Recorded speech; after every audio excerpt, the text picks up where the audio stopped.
Suspense.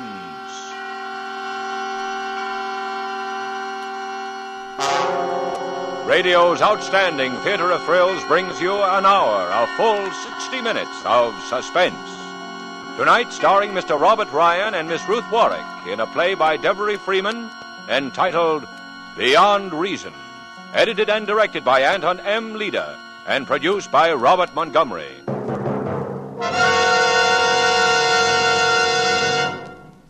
This is Robert Montgomery. For well over a year, on the average of 5 times a week, my newsboy and I have engaged in the same spirited conversation. Each evening I greet him with, anything in the papers? And each evening he answers with, no, same old stuff.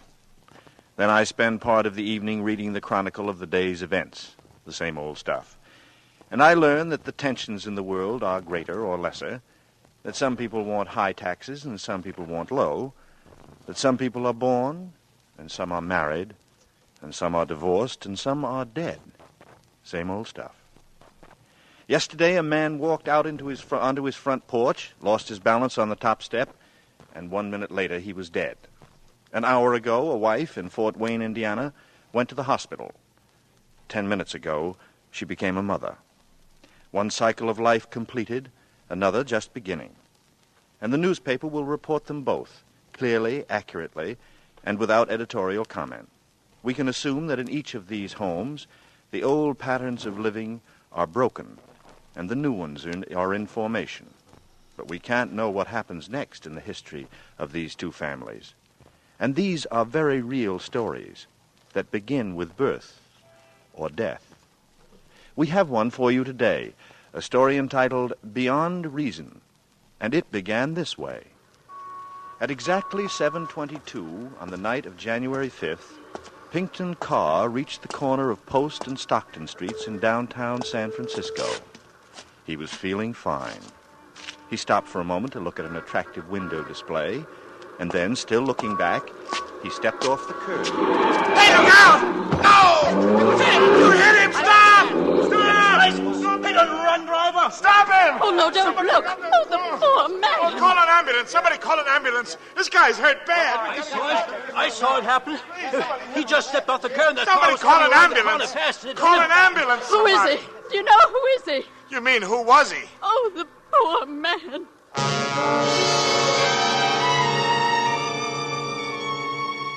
Next day, the newspapers put it briefly and concisely in a small headline on page 4. Businessman hit. Businessman hit run victim. You probably read it. Not very interesting unless you knew him. The police were working on the case. Maybe one day soon they'd track down the car. Maybe. It looked like just another one of those things, soon forgotten, over and done with. But a tragedy like that can be a beginning as well as an end. It can start a whole chain of events, generate a whole series of reactions. It can become the genesis of fear, especially in the mind as sensitive as the mind of Evangeline Carr, the eldest of 3 daughters. Vangie Carr, beautiful, lonely, susceptible. Daddy, darling Daddy, why did he have to die that way? How could such a thing have happened to him? Accidents like that don't happen to people like him. Not without some reason. It couldn't have been an accident. It couldn't have been. And who is this man? Harry Newton. This man who's suddenly become so important in our lives. My father's business partner, they say? Oh, but my father never had a business partner. Never, I'm sure of that. He would have told me.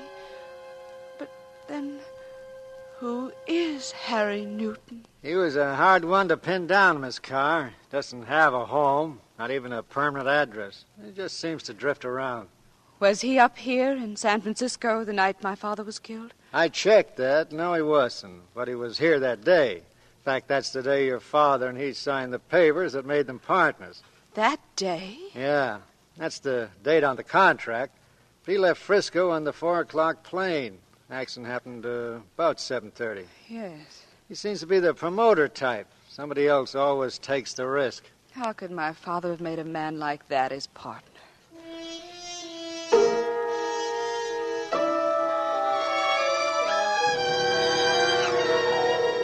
The contract is perfectly legal, Vanjie. He is your father's partner. But why? Why did Dad ever take him in? Dad contributed all the property. This man contributed nothing. Nothing but himself. Evidently, your father thought him a super salesman. You see, they'd planned to subdivide and sell the acreage here at De La Vista, and he's determined to go through with it. No, I'm afraid there's not much we can do. No, I suppose not. I'm sorry. This is very trying for you and your sisters, I know.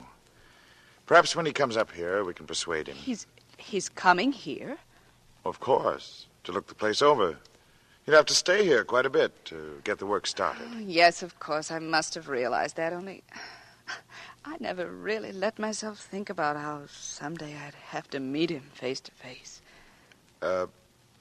Vanjie, be careful.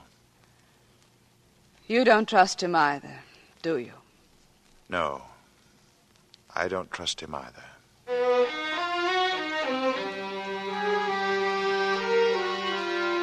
Just an everyday accident, but it can be the beginning of many things, especially when the dead man leaves unfinished business behind. Unfinished business and 400 choice suburban acres between the highway and the sea.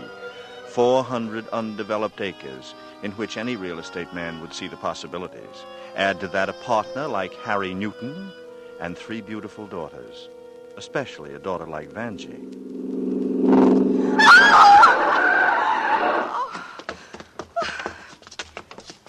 Are you hurt? No, I guess not. I just fell down getting out of your way. Here, let me brush you off. I'm sorry. I came around the bend and didn't see you until... Oh, no, it was my fault. I shouldn't have been walking in the middle of the road, daydreaming like that. I'm all right, thanks. The receiving hospitals are made for people like you. I know.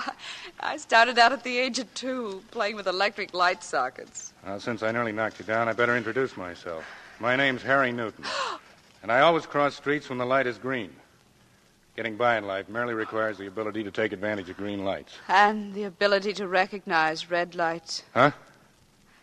I'm Evangeline Carr. So you're Vanjie, the beautiful one. No, Grace is the beautiful one. And Susie? She's the cute one, the baby. And you, Vanjie? Oh, I'm just me, Vanjie. The plain one, the old maid. Just because you're the oldest?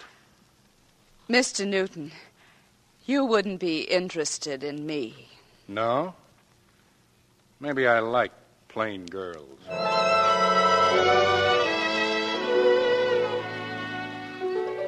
That was the way it was. So sudden I couldn't prepare for it. And I'd met Harry Newton. But what about all those questions and fears in my mind? What had happened to them? I didn't know. Downstairs, Harry Newton was talking to Aunt Martha. Of course you realize, Mr. Newton, this is merely an interview. Our only knowledge of you is that my brother entrusted you with some of his real estate ventures. He didn't entrust me with anything, Andy. He watched me like a hawk.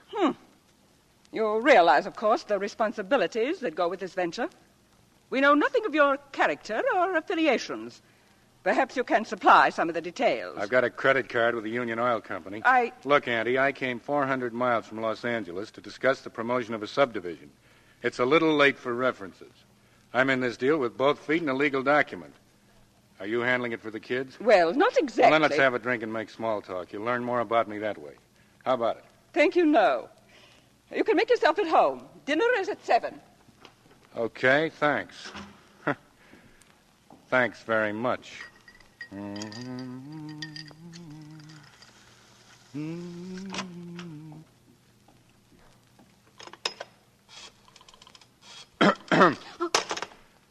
Never let a lady make a phone call when she doesn't know she's not alone. That's rule number... Who are you? Harry Newton. Who are you, Grace? No, I'm Susie. The youngest. You're the man who murdered my father. That's a pretty big statement for a little girl. I say it only as an apology for having thought it. I accept your apology. Only don't say it again. I won't. You going back to Los Angeles soon? Tomorrow. Would you like company? A passenger? I said company. Your aunt will ask for character references. I didn't ask for any. You got yourself a ride, Junior.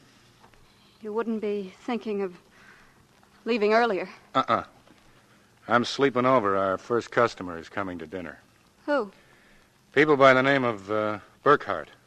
Oh? Whit Burkhart and his silly wife, huh? They're awful bores.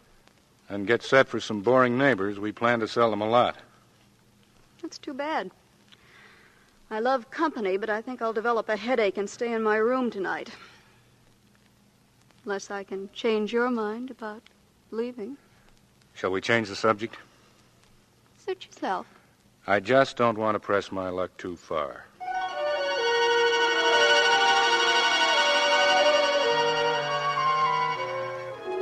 All that evening, through dinner with the Burkharts, through the business talks that followed, all I could do was watch him, listen to his voice. I'd never expected a man like this. Never expected him to make me feel like this. Like I felt when he smiled and said goodnight. Like I felt when he drove away with Susie for Los Angeles next morning. And like I felt when he called me long distance. How are you getting along up there without me, Vanjie? Oh, I suppose we're just barely managing. Good, I'll have to hurry back. The surveyors will be here next week. Who cares? But I don't want to waste this call talking business. Well, then what? I just want to talk to you. Still an old maid, I hope. I'm afraid so. And still as plain as ever. Yes. Wonderful. Don't ever change, Vanjie. All right. Why did I laugh? And why did I go around walking on air? He was just flirting, probably with a purpose, for business reasons. But I didn't care. I knew it was crazy, but I didn't care. I counted the days until he'd be back. When he came, he brought me a gift, a quilted velvet robe. Aunt Martha said it looked like the inside of a coffin, but I liked it. And I liked the funny little note that went with it. After a few days, seeing him, talking to him, began to fill my thoughts so completely that I couldn't sleep. So one night I walked down through the rose garden to the little tea house on the edge of the palisade. I was sitting there, watching the moonlight on the surf far below. Don't think anything personal. You're not alone. Oh, it's you. What's the matter? No sleep tonight? I have things on my mind. Like real estate? And, me? Yes. I'm trying to make some sort of plan. I just like to feel my way along, see how far I can go. Plans are good to start with, then you follow your instinct. I like to know where I'm going. And you don't? I'm not sure. You've never asked me a lot of questions like the others. But I suppose you've been wondering why your father and I were doing business together, why he invited me in. I knew there must have been a reason. Reason? I met him in Palm Springs, gave him a tip on a horse, and it won. He figured he owed me something. That's hard to believe. Isn't it? Well, of course, he liked me, too. He thought I had guts and brains. Beyond that, he didn't want to know a thing. And if he had? I'd have told him. Come here. Harry, no. You still afraid to follow your instincts? I don't know. Come here.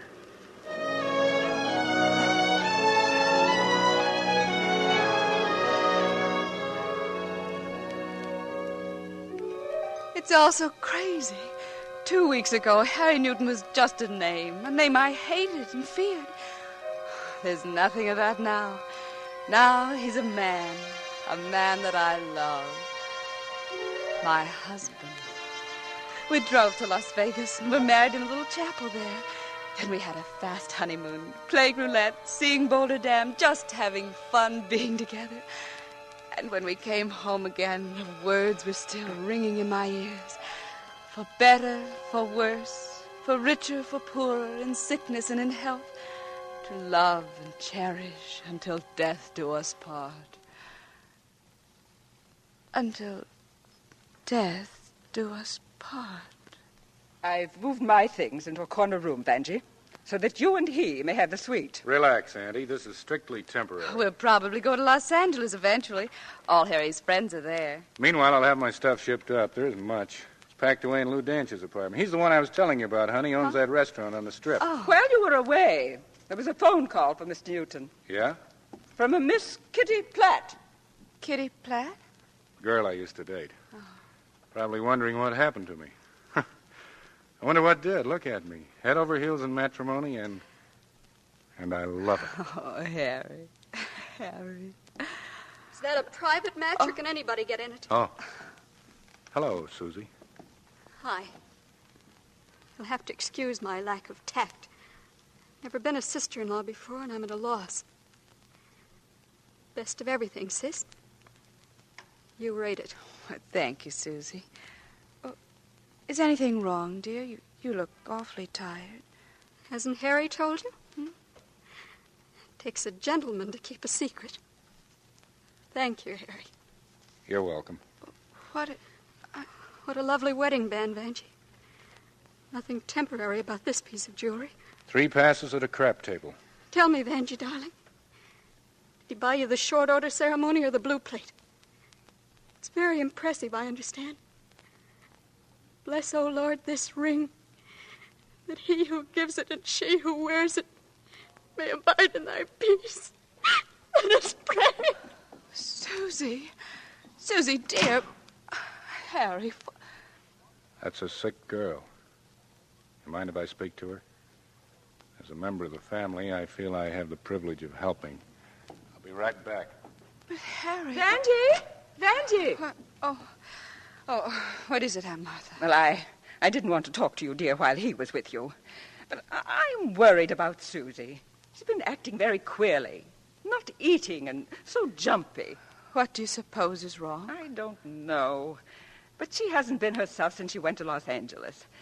Perhaps if you had a talk with her. Harry is doing that now. Harry? Yes. A stranger? Auntie. Oh, I'm sorry, dear. I shouldn't have said that. It's just that I can't get used to the idea. I mean his being one of us. But then I hardly know him. It's very hard to know him. Yes, I suppose it is. Well, I only meant that perhaps someone else should talk to Susie. You mean you think maybe Harry has something to do with Susie acting this way? Why, no, Vanjie, I didn't say that. No. No, of course not.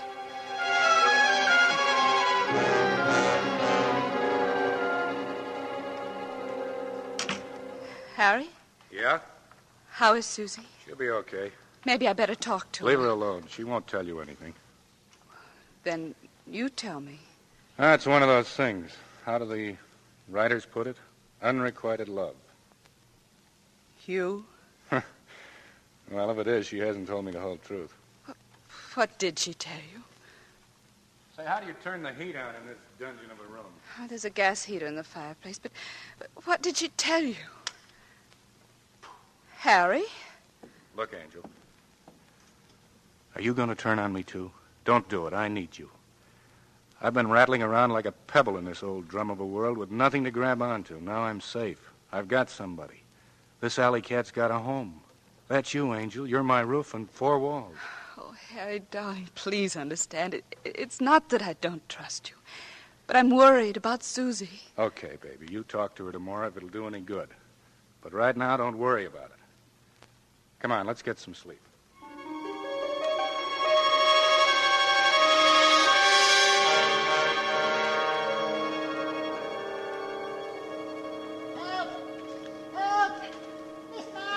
What is that? What was that? I don't know. What time is it? 6 o'clock. Oh, it's Aaron, I think. Who's Aaron? He's the gardener. Quick, he must be below that window there. What's up? It's Miss Susie. Susie, what about her? What about her? She's dead.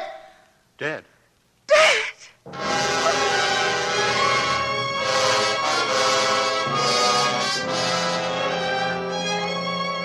Tragedy begets tragedy. Accidents breed more accidents. Or was this another accident? At any rate, in the grim sequence of events started by that simple accident on a city street, a second member of the Carr family was dead. They say tragedies strike in threes. I wonder. And so does Vanjie Carr wonder. Why? Why did it happen? Why did she do it? What did Harry know? Did he have anything to do with it? Oh, no, I mustn't. Just relax now. Rest. That's what I'm supposed to do. Relax. In a few minutes, he'll come up and tell me. Tell me what they're talking about down there. He and Aaron and my sister, Grace. Tell me about it, Aaron, from the beginning. It's hard for me to tell it now, Miss Grace. It's like a dream. He hasn't told it the same way twice. But I tried to. Mr. Newton knows that. Now try again, Aaron. Well, I was up early. Not early for me, but early, and there was a mist and the ground was wet, so I wore my rubbers. I was pinning back the honeysuckle on the trellis near the garage when she came by. Didn't see me, but I saw her, walking as if in her sleep. Yet she looked as if she knew where she was going. And she was dressed and combed and carried a purse. So I said good morning. But she didn't answer and went off into the mist toward the tea house on the edge of the palisade, where there's only one path. And then presently I worked my way down the path through the rose garden to say good morning again, but she was gone. She had jumped into the ocean onto the rocks below, and I found her purse, that purse on the bar, and that riding crop. The riding crop is mine. I left it there several days ago. Oh, I see. All right, Aaron. That's all. You may go now. All right, Miss Grace. Well, Mr. Newton? Harry's the name. Yes, of course. We are related, aren't we?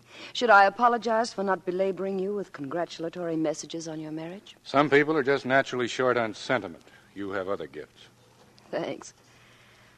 It's just that I have an instinctive aversion to attractive men being snatched from the open market. If I ever get back on the market, I'll send you a credit slip. Planning to get back on the market? Not at this particular time. I see.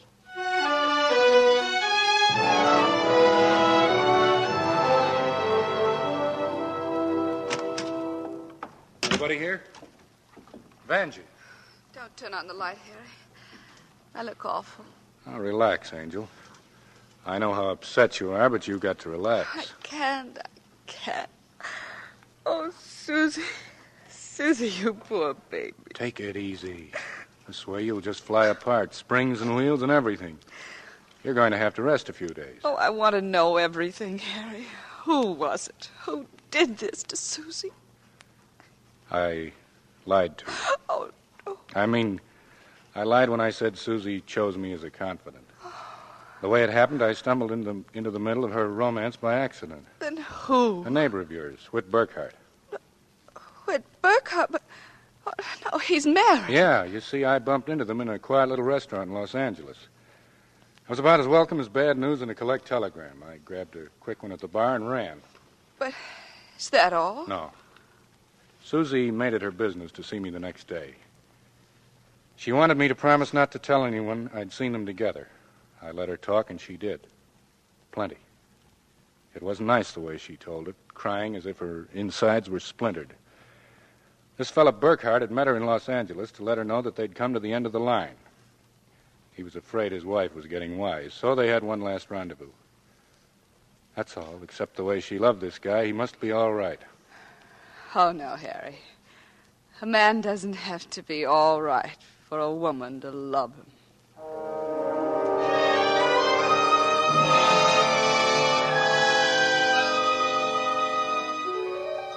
The next few days I spent in bed. I was supposed to relax. I couldn't. There was too much to think about. Even the doctor's pills didn't help. And little things made impressions on me. Little things that people said. Your husband took me riding this morning, darling. Mm-hmm. Tell me, Vanjie, how did you ever trap him? I don't know. He just seemed to like me.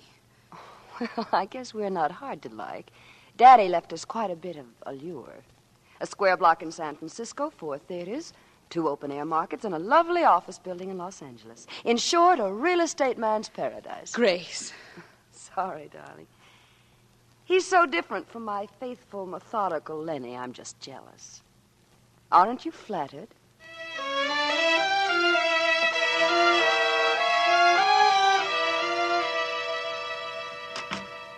Well, got you making yourself irresistible. Oh, I just got tired of looking like something that's been left out in the rain. Flowers do all right. You're very sweet, Harry, but I know my limitations. Nonsense. I think you're very attractive. But not beautiful, like Grace. If we take her for a measuring stick. No one would take Grace for a measuring stick or any other kind of stick. She's the sexy type.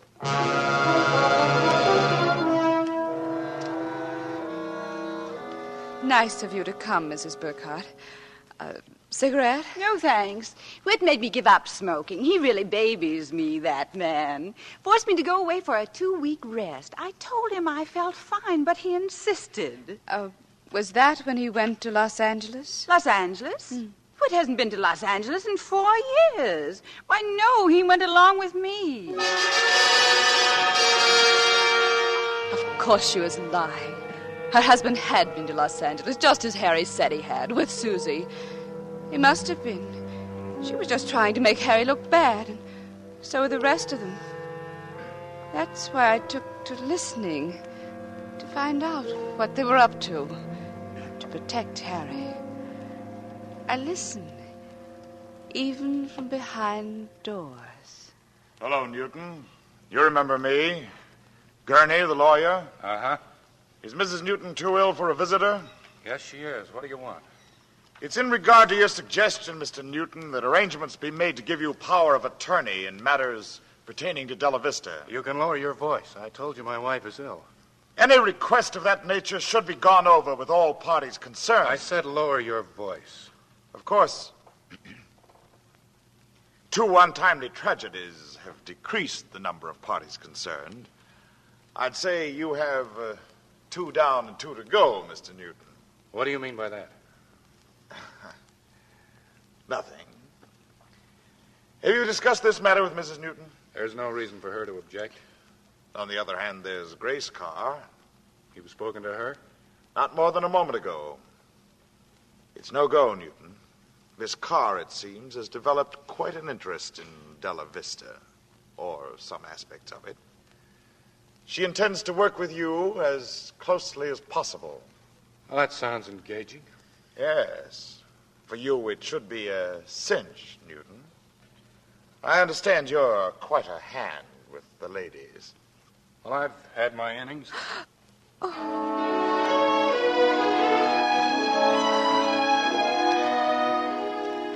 I listened to everything. Sometimes I woke up in the middle of the night and listened. Listened to Harry and Grace downstairs talking, laughing. They laugh together a lot these days. Harry, you're wonderful. I don't know how you did it. What's up, partner? Telegram from Jim Strand. He's willing to talk terms, and he's free to talk tonight. Well, for heaven's sake, let's be sociable. Maybe we can have the deal signed and moving tomorrow. That means staying over in San Francisco tonight. I'll take care of the hotel reservations. Oh, high pressure, Harry. We'll take him to the best restaurant in town and we'll order their best meal. Are you worried about your figure? No. Are you worried about it? See you later. Hello. I want the Grosvenor in San Francisco. A charming little hotel. Oh, it's you. Hello, Angel. Thought you were in bed. How's your headache? Better? I'd like to go along with you, Harry. Tonight? In your condition? What's wrong with me? Don't you want my company? You're not up to it. You're sick. I said I'm better. I've decided to help you. Help me? Grace helps you. She tags along. Can't I tag along, too? Please, Harry, I want to go with you. All right. Why not? And this afternoon, I want you to take me riding. Did you know I could ride? I'm better than Grace. I've won cups. Shall we go riding this afternoon? Sure, Angel. Maybe that's a good idea.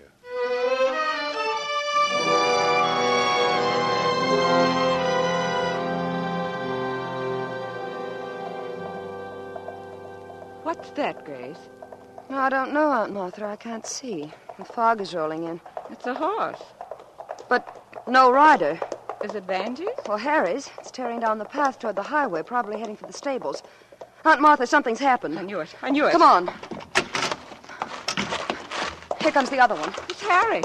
He's carrying Vanjie. Oh. Hi. Hi. Help me get her up to her room. Please stop acting silly. I wasn't hurt a bit. Yes, she was. Her shoulder's bruised. I'm calling Dr. Rupert. And what's more, you're going to the clinic tomorrow for x-rays. No sense taking chances. Well, what happened? A horse bolted. Why? I don't know. Maybe Harry does. Yes. He was riding just behind. Did you see any reason for it, Harry? No, not a thing.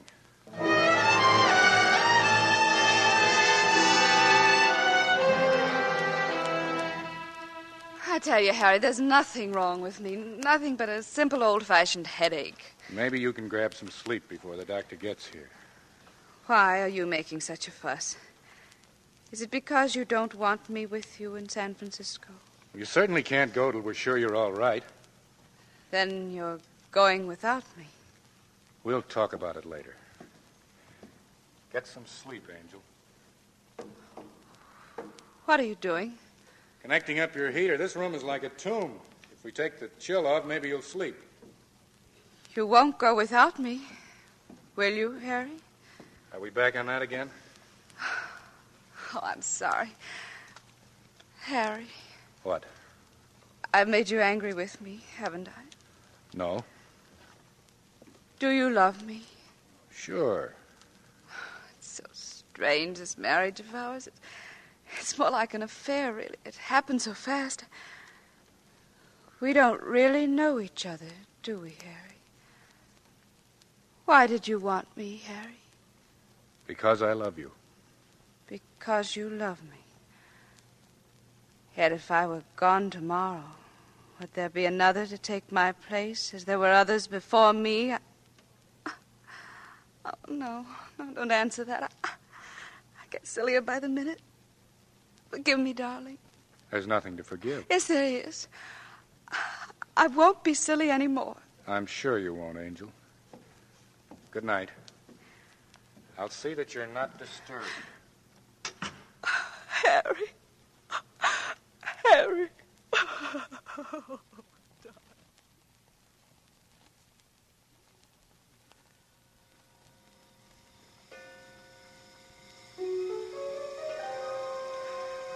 I'd come to that state of mind. And the senses are so drugged with fatigue, there's an end to caring. Almost. All the doubts, the fears loomed up and enveloped me. And yet, I was getting drowsy. Reality was becoming distorted into nightmare. There was a strange ringing in my ears, and I began to see things like a dream. I thought I saw Pookie, my canary, lying in the bottom of his cage, with his little legs thrust stiffly upward, and death. Then I was hearing things, like a hissing snake. And down on the floor, I saw it, coiled up by the heater. I must.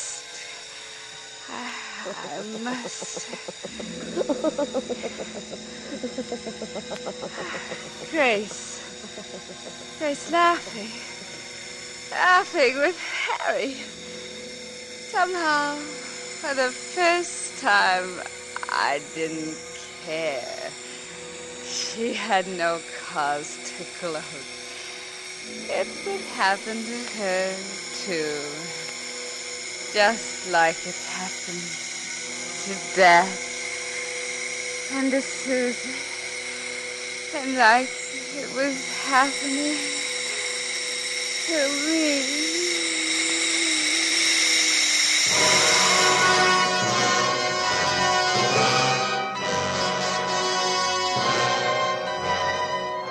In tonight's full hour of suspense, Mr. Robert Ryan appears as Harry Newton and Miss Ruth Warwick appears as Vanjie Carr in Beyond Reason. Tonight's study in Suspense.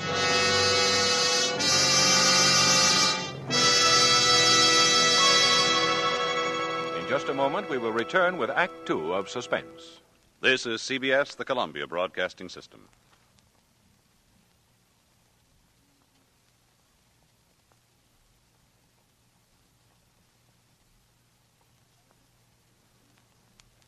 And now, back to our Hollywood soundstage and to our producer, Mr. Robert Montgomery, for Act Two of Beyond Reason, starring Ruth Warrick and Robert Ryan, in a narrative well calculated to keep you in suspense.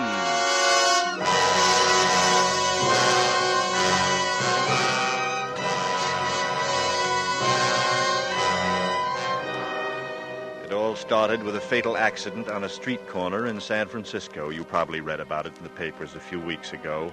Just an everyday accident. But it was an end and a beginning. An end for Pinkton Carr, who was killed, and a beginning for his 3 daughters and Harry Newton. But with the sequence of events half played through, there are now only 2 daughters. 1 down and 2 to go. And right now, lying on the bed in her room, is Vanjie Carr, the hiss of gas loud in her ears, drowning out the thoughts, the fears, and the voices of Sister Grace and Harry Newton in the living room below. Harry, I told Jim Strand we'd meet him at 9. We can make it if we hurry. Where's Auntie? She's resting. Okay, let's go. Oh, what about Mrs. Newton? Shall we take a peek? No, she'll wake up if I go in. Let her sleep. I could be back by midnight if we hurry. Let's just go.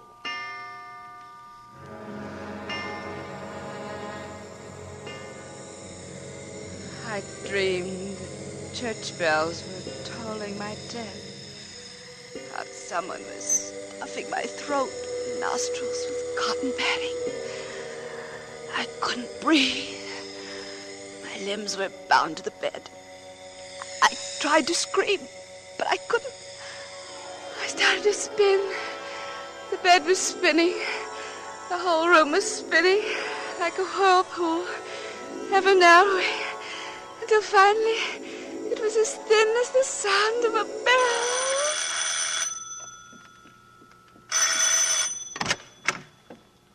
Oh, Dr. Rupert. I just got your message. Been out all day. How is she? She seems quite well. I guess my call was a little hasty. What happened? Fell off a horse. That girl, always something. It's been that way as long as I've known her. So she thought she was strong enough to go riding. Maybe that's my fault. It was the horse's fault. Well, I'll go up and have a look. She's sleeping. Oh, well, that's always good medicine. Going someplace? Business appointment. Oh. Well, good night. What was that crash? That came from Vanjie's room. There's something wrong.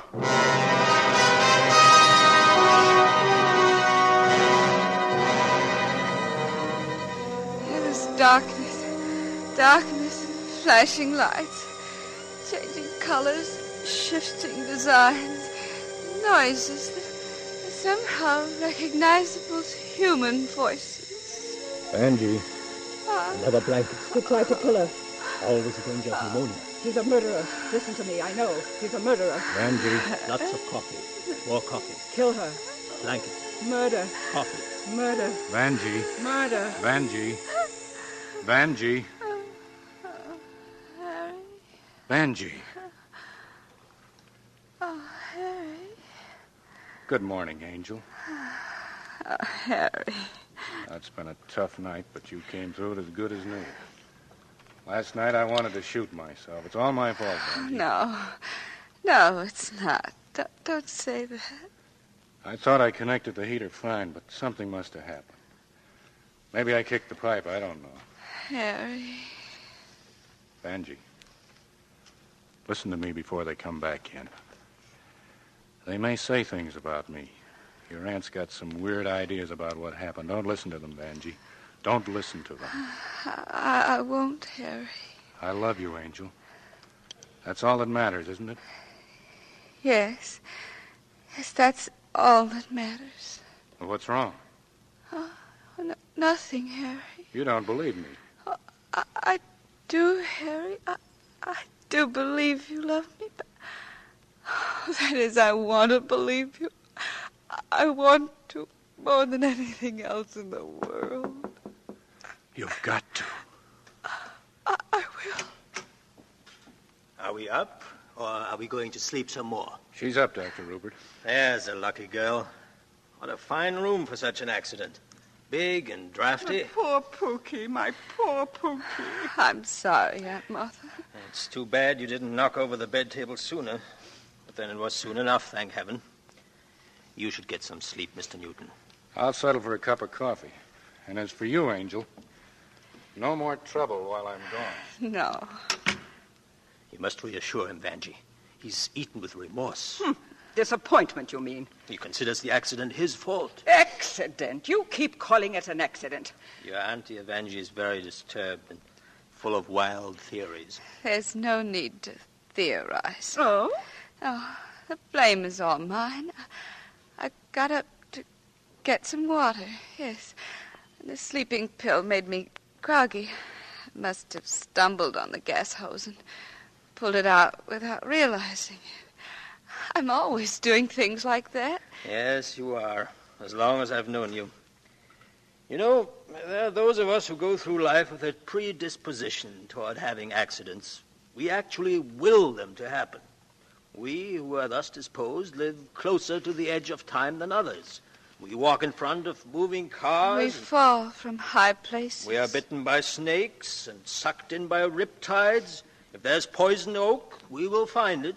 If there are live wires, we will touch them.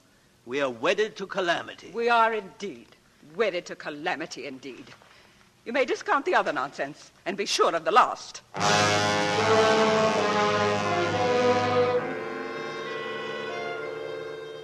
Wedded to calamity. No, I mustn't listen to such things. I mustn't think such things. How could I? When I saw the genuine concern, the fright in his face, when I heard the love in his voice. In those days when I lay resting from my narrow escape, he was sweet enough to convince me I wasn't alone. Not really. Not even when he was away in San Francisco on business. Hello? Oh, darling. Oh, darling, I've missed you. San Francisco might as well be on the other side of the world. Oh, no, darling, come home tonight. Well, then try to. Oh, please, Harry. What? Unto eternity. Oh, yes, darling. Yes. I love you to eternity. Yes, darling. Yes. Goodbye.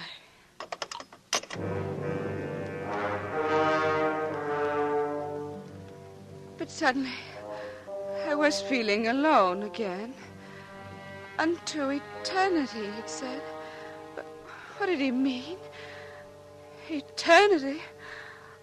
The word made me shudder.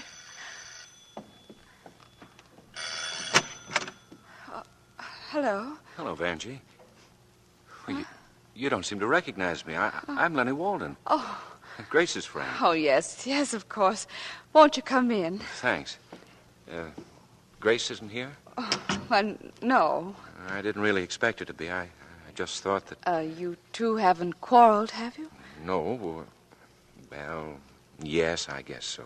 Oh, I'm sorry. Well, it was my fault. I'm jealous. I'm in love with Grace, you know. I know. Well, I won't bother you anymore with my problems. Do you care to tell me just what or who you're jealous of? I'd rather not. Well, then may I guess? You're jealous of my husband. Well, don't be. My husband is very much in love with me. If anything, he merely tolerates the way Grace tags along after him and putters in real estate. I guess you're right, Mrs. Newton. It's just that when I saw them dancing... Dancing? Well, Grace didn't even tell me she was in town. Somebody saw them at the bandbox and called me. I guess I was steamed up and anxious to jump at conclusions. I'm an idiot. Not at all. Just a little hasty. I've got to hand it to you, Vanjie. You're a lot more broad-minded than I am. I envy you.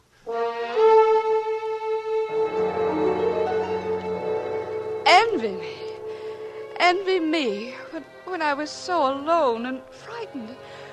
When he'd gone, I went upstairs to our room. Frantically, I looked through his luggage, went through his clothes, searching for some clue to the man I married. But there was none. Nothing. And I had to know. Now I had to know. Long distance. Give me the Hotel Grosvenor in San Francisco. Thank you. Oh, I had to know. I had to talk to him, ask him to come home, or go to him, anything. Grosvenor? Oh, Mr. Newton, please. Room 724. One moment. Hello? Hello? Who is this?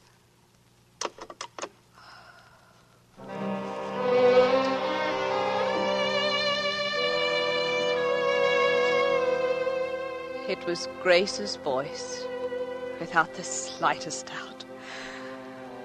I ran out to my car. Grace had answered that telephone in Harry's room.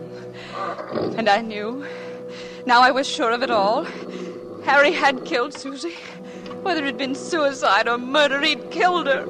And in the same way, he would kill me. Hey, look at that. That car better slow down for that turn. Hey, look!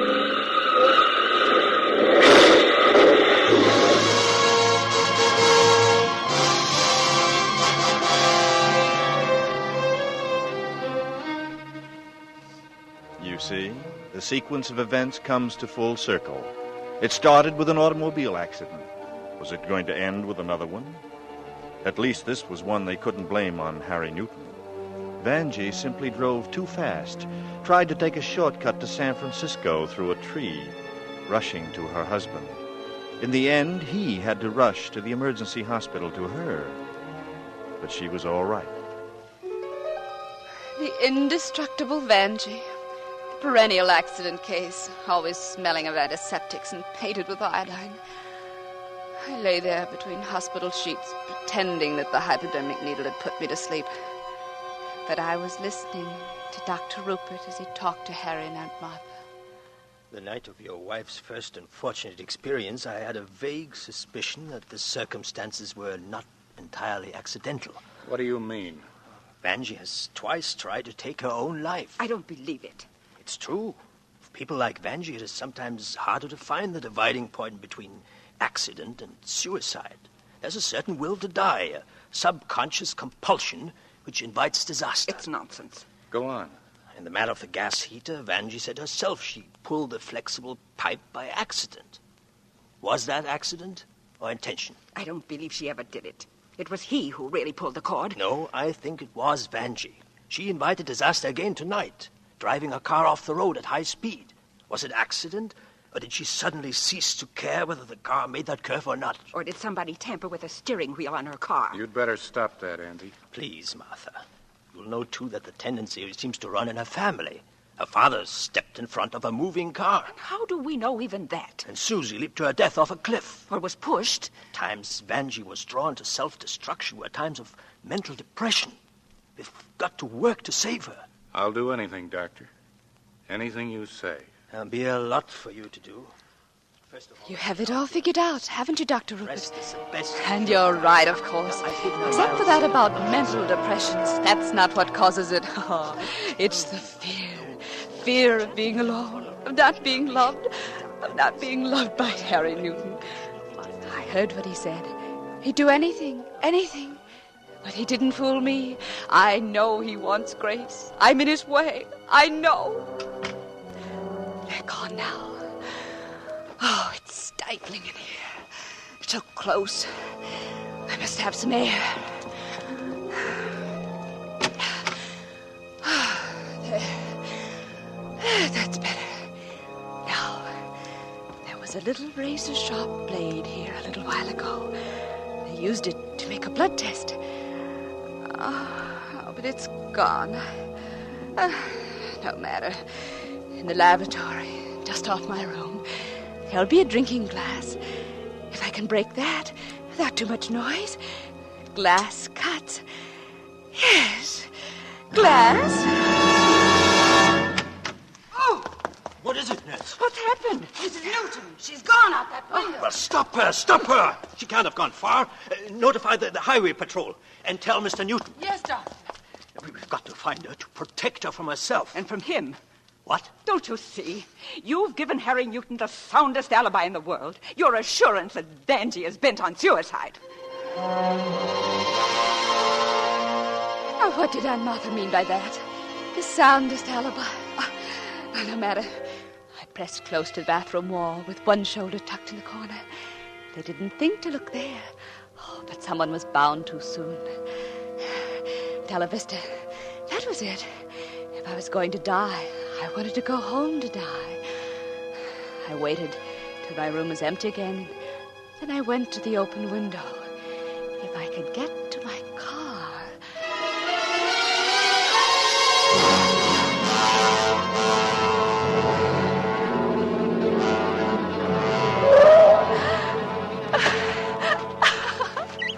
Yes, home.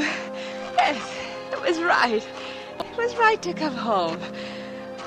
It was going on morning, but it was still dark. The house was pitch black.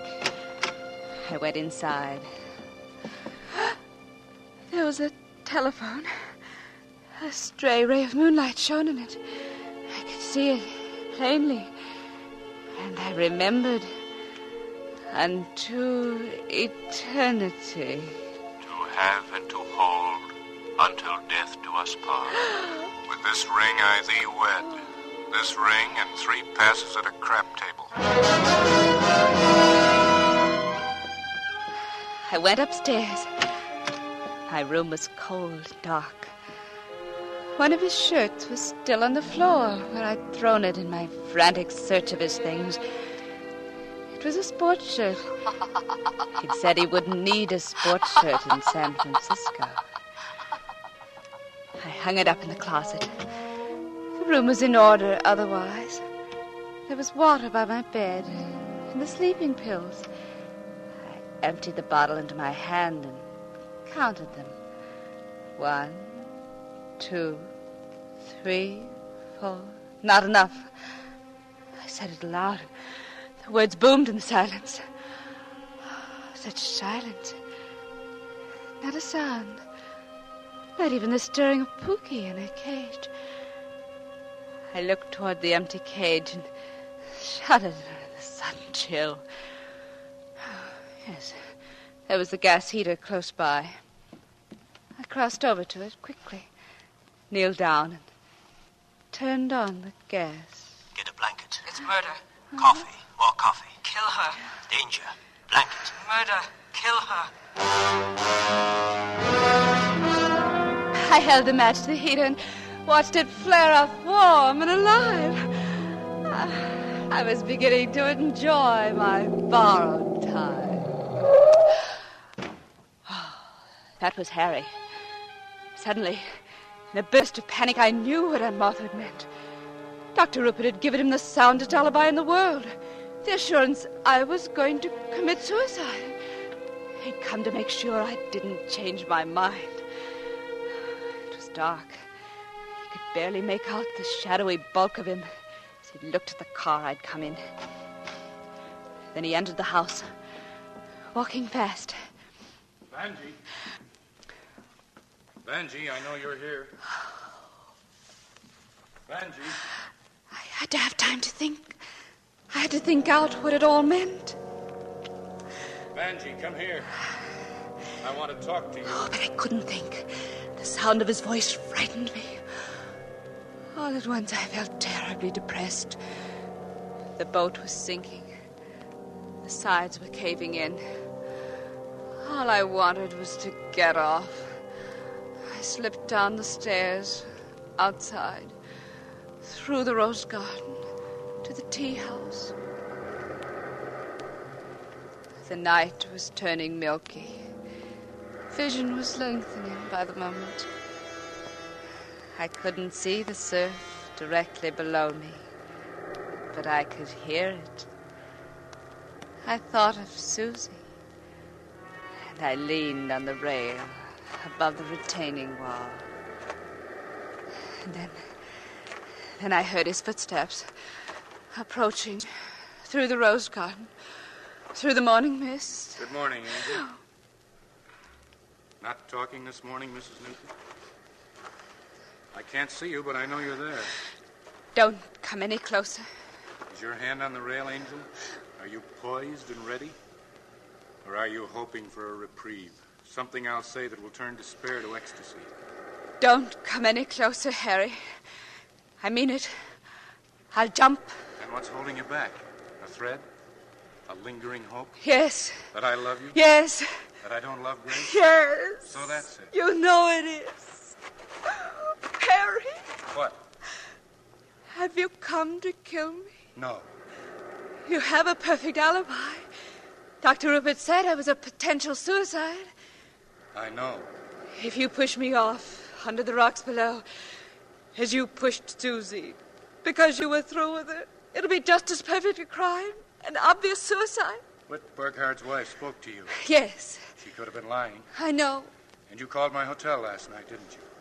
And when Grace answered, you hung up. I figured that out and called you back with a beautiful explanation ready. That I'd gotten Lenny Walden and Grace together to patch up their differences. You're lying, Harry. If you think so, why don't you jump? I will. I won't let you push me. I'm not going to push you. How do I know? You don't. The act and the proof are both one. If I push you, I must want you dead. If I don't push you, I must want you alive. Isn't that so? Yes. You have to stand there and wait for the proof. Harry, don't! Jump if you want to, but I assure you, Vanjie, the proof is worth the anguish. This is it. Irene Burkhardt was lying or she wasn't lying. I killed Susie or I didn't. I want you or I don't want you. Total proof. Clear, concise, and quick. Harry! Harry! Don't! If you come any closer, I'll jump!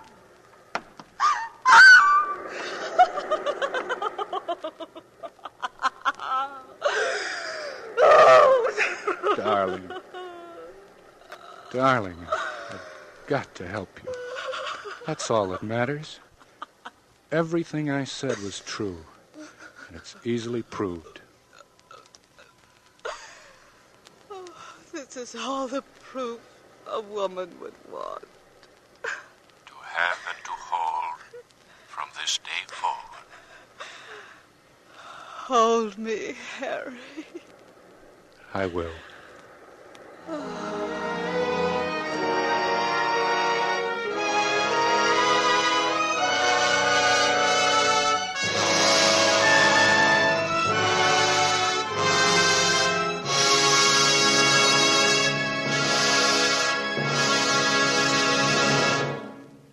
Our grateful thanks to Robert Ryan and Ruth Warwick.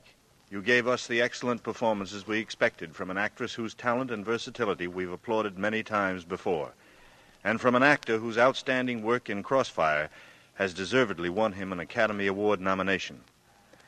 Next week, for Suspense, we have selected the story of a successful young man whose gifts are many. He is handsome in youth, charming, and intelligent. He is a poet of considerable ability, and his fame is far-reaching. Beauty and comfort attend his everyday pattern of living. But over him reigns an element ominous and unseen, an element we call suspense. Next week, then, The House by the River. Mr. Montgomery may currently be seen in the Universal International production Ride the Pink Horse. Mr. Ryan may soon be seen in the RKO production Berlin Express. Miss Warwick's current picture is 20th Century Fox's Daisy Kenyon. Beyond Reason, an original story by Devery Freeman, was edited and directed by Anton M. Leader. Lud Gluskin is our musical director and conductor, and Lucien Morawek composes the original scores. Next week, hear The House by the River on radio's outstanding theater of thrills, 1 hour of Suspense.